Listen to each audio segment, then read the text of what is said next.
took me in the main room, and he said, listen to me, and listen to me really careful.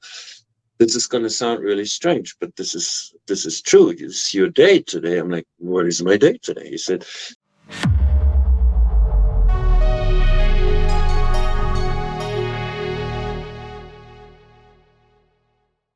Okay, so it sounds like you didn't have the best. Well, it sounds like the people in Thailand for No Retreat, No Surrender 2 didn't really think you were the most qualified or suited for the role in the movie, but you obviously kept making movies, and you still to this day make movies. So what happened right after that experience? Did you get offered another role, or did you yeah, just go it's back crazy. working at Gold's Gym, or what happened? No, it's crazy. Well, I love this. This is like my favorite thing. It's like I come back and the movie doesn't come out. It, like Bloodsport. It just boom. Just on the You don't shelf know, sitting there. right? Okay. Yeah. So I started being a bodyguard, collecting money, working at Chippendales, all kinds of odd jobs. Crazy shit, literally. Uh, Okay. which you need to do in order to become a bigger, better person. You need to. I slept. I had no place to live. I slept in I met a guy. He was working in a mud wrestling place, and he let me sleep in his laundry room with a pit bull on the floor. That was my life. And literally in the laundry room outside the house with the pit bull in the dirty laundry. But I loved it because I wanted to suffer, or for some reason, I want to earn it, like the dishwasher career. And then I end up being a referee in a mud wrestling place where the girls wrestle in the mud and all the movie stars go. But I'm the referee, and at night I'm digging the mud back out of the pit, and all these pretty girls, they just walk by me like I'm a janitor or something. Mm. It was just horrible, but I embraced it. And time goes by, and believe it or not, the movie comes out in the movie theater Okay. in Hollywood Boulevard. And I'm like, oh my God, this comes out of the left field. So I go there, and it was sold out. I couldn't believe it. Wow. And I'm walking in as a nobody, and I'm walking out. I'm outside, and there were some TV stars there and all that stuff, minor, not minor, but just TV. Back then, TV was not so big Yeah. like For today. sure. Yeah. And, I saw the movie. Congratulations. And I thought, oh my God, this is crazy. You know, uh, I'm in the movies. And I'm telling you, the next day the phone rang. Okay. The next day it was a film called Fist Fighter, the one with the guy from Rocky, right? Yeah. He saw the movie on that weekend, and he tracked me down. And they were about to cast a football player who was 6'11", but Jeez. he, in the audition, hung the producer upside down out of the window, out of the fourth floor, to show how strong he is, and that killed kind of his job. And then, literally, and then Yeah. they Interesting. told me that. I'm like, what an idiot! And they said, you got the job.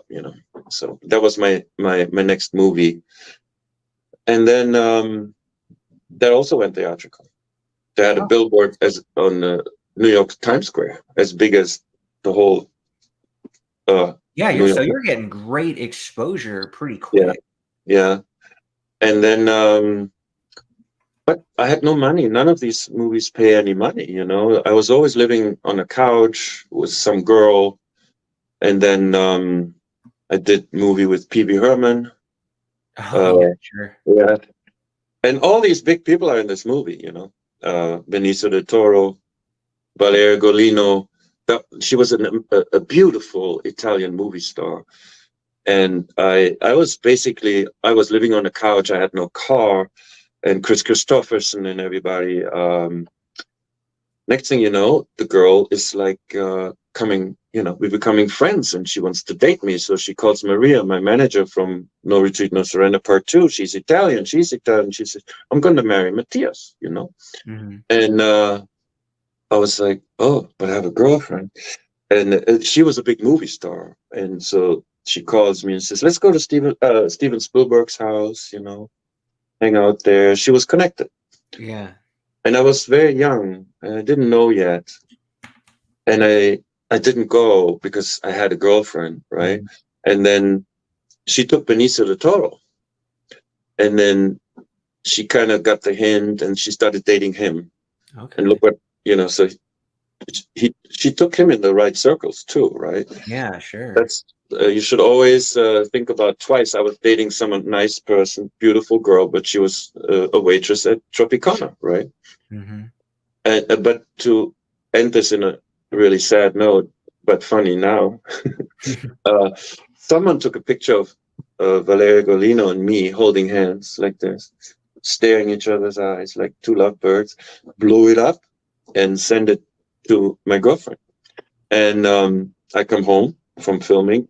I moved from another couch to her couch at that time, from my friend's house into her house. We Hmm. just started dating. Long story short, I come home, there's suitcases on the street. Wow. So basically, you might as well have just dated the other girl because your girlfriend thought you did anyway. Right. Homeless Wow. again. Yeah. Um, but I suddenly get a phone call, the phone call of your lifetime. This is unbelievable if you think about it. I didn't know what this call was about. It was they needed a track and field agent, athlete, not an Mhm. agent. I'm a CIA agent, by the way. Uh, I have funny stories about that too, the CIA. But long story short, um, I get that phone call because I'm an athlete, and I go to the casting office, near Universal, and the room was full of athletes, like big guys, tall guys, basketball player, track and field guys like me, and they were looking for someone that can jump over cars and do stunts and like the ultimate guy, Yeah. physic, physicality as an athlete, not a fighter. And I finally make it inside. I thought, oh, whew, so many again. And the director takes one look at me, and that was it. It was love on first sight. That was Greg Bexley, and he said, you know what? I'm going to talk to you alone. There was not even a casting for me. He took me in the main room, and he said, listen to me, and listen to me really careful.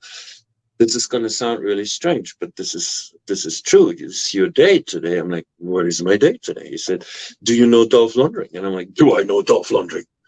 I was like, yeah, I know Dolph Lundgren. And he didn't know how I knew him. And I was like, what is it going to be with Dolph or something? Yeah, you're not going to believe it. Dolph, it's supposed to be the star of this movie. And it's a Terminator alien movie. Mhm. He doesn't want to do it. Can you believe it? He doesn't want to do it. And Okay. I'm like, so where do I come in? You're going to do it. And that's your movie, not his movie, because the movie was written for the alien, not for the cop. He wants to be the cop. Who wants to be a cop? He wants to be the cop. I Wow. think he wants to show that he's also an actor, but in my opinion, he's making a mistake. That's what the director said. But Mhm. he's Dolph Lundgren. He can do what he wants. It's your chance.